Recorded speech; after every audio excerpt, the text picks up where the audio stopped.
আসসালামু আলাইকুম, welcome to issue cooking world. আজকে আপনাদের সাথে আমার হাজবেন্ডের সবচেয়ে মোস্ট ফেভারিট একটা পরোটার রেসিপি শেয়ার করব।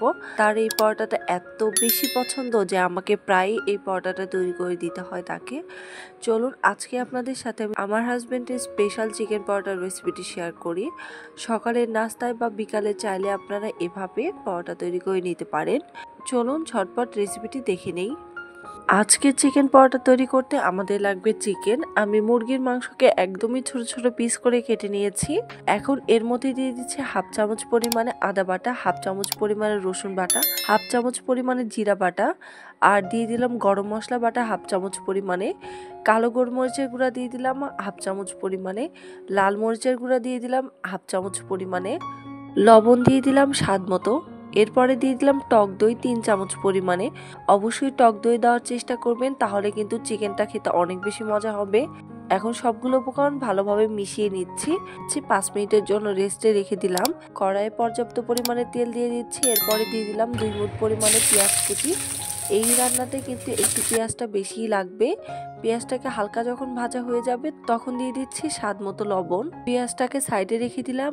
এরপরে দিয়ে দিচ্ছি ম্যারিনেট করা চিকেনটা। একটু পরেই চিকেন থেকে পানিটা ছেড়ে দিবে। পানিটা ছেড়ে দেওয়ার পরেই কিন্তু আমরা পেঁয়াজের সাথে এই চিকেনটাকে ভালোভাবে মিশিয়ে নিচ্ছি। তারপরে এটাকে 3 থেকে 4 মিনিট ভালোভাবে রান্না করে নিব। 4 মিনিট পরে আমি দিয়ে দিলাম টমেটো সস। টমেটো সসটা দিয়েও আমি ভালোভাবে নেড়েচেড়ে নিচ্ছি। এটাতে কিন্তু হালকা একটু পানি এখনো আছে। এটাকে ঢাকনা দিয়ে ভালোভাবে রান্না করে নিতে হবে। মাংসগুলো যেহেতু আমি কাঁচা ব্যবহার করেছি, এই জন্য খুব ভালোভাবে এটাকে ধীরে ধীরে রান্না করে নিতে হবে। মিডিয়াম আঁচে আমি এই রান্নাটা কমপ্লিট করে নিচ্ছি। 5 থেকে 7 মিনিট পরে দেখতেই পাচ্ছেন চিকেন থেকে কিন্তু পর্যাপ্ত পরিমাণ তেল বের হয়ে গেছে। এখন মাংসগুলোকে একটু থেতো করে নিব, ঠিক এইভাবে দেখতেই পাচ্ছেন। তাহলে কিন্তু মাংসের পুরটা খেতে অনেক বেশি মজা লাগবে। এই তো দেখতে পাচ্ছেন আমার কিন্তু মাংসের যে পুরটা এটাই সম্পূর্ণভাবে রেডি হয়ে গেছে। একটা সাইডে রেখে দিচ্ছি। এখন অন্য একটা পাত্রে আমি 2.5 কাপ পরিমাণে ময়দা নিয়ে নিচ্ছি। এই চিকেন পরোটাতে কিন্তু অবশ্যই ময়দা ব্যবহার করতে হবে, তাহলে খেতে অনেক বেশি মজা লাগবে। স্বাদ মতো লবণ দিয়ে দিলাম। এরপরে দিয়ে দিচ্ছি চিনি 1/4 কাপের একটু কম পরিমাণে, আর 1/4 কাপ পরিমাণে দিয়ে দিলাম রান্নার রেগুলার তেল। এখন সবগুলো উপকরণ ভালোভাবে হাতের সাহায্যে মিশিয়ে নিচ্ছি। এই আটাটা মেশানো হয়ে গেছে। এরপরে নর্মাল পানি দিয়ে একটা সফট ডো তৈরি করে নিচ্ছি। দেখতেই পাচ্ছেন ঠিক এরকম একটা সফট ডো তৈরি করে নিতে হবে। আমার ডোটা রেডি করা হয়ে গেছে। একটা সাইডে রেখে দিচ্ছি। 1 চামচ পরিমাণে ঘি নিয়ে নিলাম, আর এর মধ্যে দিয়ে দিচ্ছি 2 চামচ পরিমাণে ময়দা। এরপরে এটাকে ভালোভাবে মিশিয়ে নিচ্ছি। মেশানোর পরে আমার মনে হলো আরো 1 চামচ ময়দা লাগবে। আমি আরো 1 চামচ ময়দা দিয়ে ভালোভাবে মিশিয়ে একটা সাইডে রেখে দিলাম। এখন এই ডোটাকে আমি 3 ভাগে ভাগ করে নিচ্ছি। 3টা ভাগে ভাগ করে নিলাম। 3টাই কিন্তু আমার পরোটা হবে। আমি একটা পরোটা ভালোভাবে বেলে আপনাদের সাথে আমি শেয়ার করছি। এখন এই ডোয়ের মধ্যেও আমি 2টা ভাগে ভাগ করে নিলাম। প্রথম যে ভাগ, এটাকে আমি একটা বড় সাইজের রুটি করে নিব। প্রথমে আমরা এভাবে বেলে একটু কিছুটা লম্বাটে করে নিব। এরপরে এই রুটিটার উপরে ঘিয়ের যে মিশ্রণটা আমরা তৈরি করে রেখেছিলাম এটা দিয়ে দিলাম। দিয়ে ঠিক এভাবে হাত দিয়ে টেনে টেনে রুটিটাকে বড় করে নিব। অবশ্যই ঘিয়ের এই মিশ্রণটা দিতে হবে, তাহলে কিন্তু এই পরোটা খেতে অনেক বেশি মজা লাগবে। এপাশ ওপাশ থেকে ভালোভাবে টেনে টেনে রুটিটাকে বড় করে নিতে হবে। আর সাথে কিন্তু অবশ্যই একটু পর পর আপনাদেরকে ঘিয়ের যে মিশ্রণটা রয়েছে এটা অ্যাপ্লাই করে দিতে হবে। তাহলে কিন্তু পারফেক্টভাবে আপনারা এই পরোটাটা তৈরি করে নিতে পারবেন খুব সহজেই। জাস্ট এভাবে টেনে টেনে লম্বা করে নেবেন, আর একটু পর পর ঘিয়ের এই মিশ্রণটা দিয়ে নেবেন, তাহলে কিন্তু টানতে বেশি সুবিধা হবে।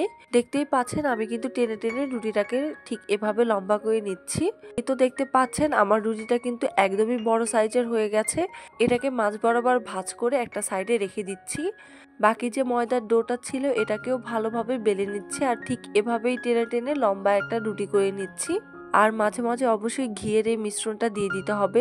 দেখতেই পাচ্ছেন আমার কিন্তু এই রুটিটাও কমপ্লিট হয়ে গেল। আর একটা ডিম আমি ভেঙে নিয়ে নিলাম। ডিমটাকে একটু ফেটে নিচ্ছি। আর এরপরে আমি দিয়ে দিচ্ছি আগে যে আমি একটা পরোটা তৈরি করে রেখেছিলাম, এটাই দিয়ে দিচ্ছি উপর দিক দিয়ে, যতটুকু টেনে টেনে বসিয়ে দেওয়া যায় আর কি। তারপরে আমি ডিমের এই মিশ্রণটা একটু দিয়ে দিলাম, দিয়ে উপর দিক থেকে ঠিক এভাবে মিশিয়ে নিচ্ছি। তারপরে চিকেনের পুরটা আমি ব্যবহার করছি। চিকেনের পুরটা কিন্তু খেতে অনেক বেশি মজা লাগে। চিকেনের পুরটা দেওয়া হয়ে গেলে ঠিক এভাবে আমি ভাঁজটা করে নিব। জাস্ট এভাবে ধরে ধরে মাছ বরাবর আপনারা এভাবে চাপ দিয়ে জয়েন করে দিবেন, তাহলে কিন্তু হয়ে যাবে। এরপরে পরোটাটাকে উল্টিয়ে ঠিক এভাবে চেপে চেপে গোল শেপ দিয়ে নিতে হবে। দেখতেই পাচ্ছেন আমার কিন্তু চিকেনের পরোটাটা একদমই রেডি। এখন চুলায় চলে যাব ভাজার জন্য। কড়াই একটু তেল দিয়ে দিয়েছি, তারপরে আমি চিকেনের পরোটা দিয়ে দিলাম, দিয়ে হালকা আছে আমি ধীরে ধীরে ভেজে নিচ্ছি। পাশ ভাজা হয়ে গেলে উল্টিয়ে পাল্টিয়ে আরও এক পাশ ভেজে নিচ্ছি।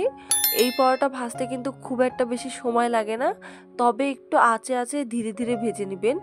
এই তো দেখতে পাচ্ছেন আমার চিকেনের পরোটা কিন্তু একদমই রেডি। আপনারা চাইলে ওভেনেও কিন্তু বেক করে নিতে পারেন, তাহলে কিন্তু খেতে অসম্ভব মজা হবে। আমি চুলায় এটা বেক করে দেখিয়ে দিলাম।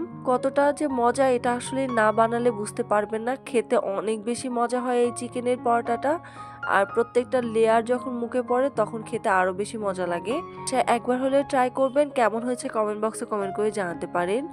যারা আমার চ্যানেলে নতুন রয়েছেন অবশ্যই চ্যানেলটি সাবস্ক্রাইব করে দিয়ে পাশে থাকা বেল বাটনটা অন করে দিবেন ভিডিওর আপডেট পেতে। আর যারা অলরেডি সাবস্ক্রাইব করেছেন সকলকে অসংখ্য ধন্যবাদ।